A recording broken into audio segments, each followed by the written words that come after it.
bossing, nandito tayo ulit ngayon sa aming store sa Infinite Plus Tech Corporation. For today's video mga bossing, meron tayo under client ay bossing, galing Panton to. Ayan. So, ngayon mga boss, for today's video mga bossing, meron tayong i-build na gaming PC build ni boss. Ang processor niya gagamitin is Ryzen 5 5600G. Ayan mga bossing, makikita nyo. Ayan.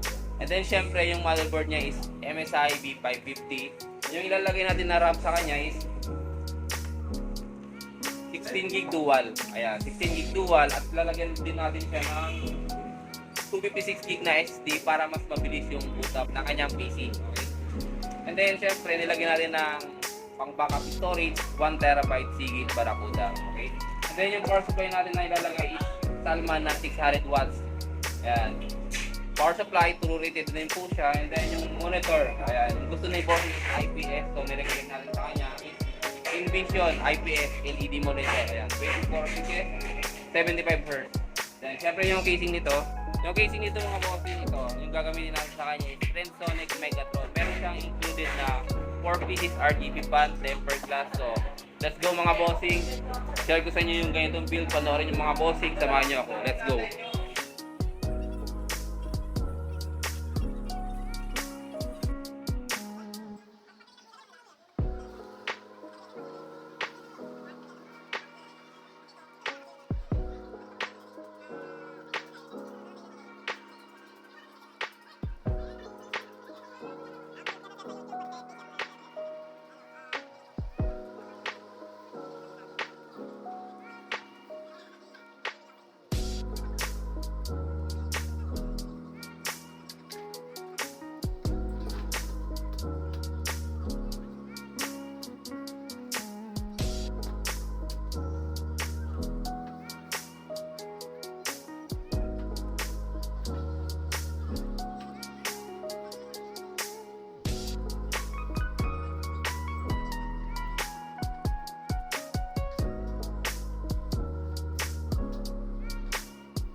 Yun, what's up mga bossing? Tapos na yung ating gaming PC build ni bossing. So sa ngayon mga bossing, interview natin siya kung ano bang nga ba masasabi niya sa ating PC build. Ano masasabi po sa ating PC build?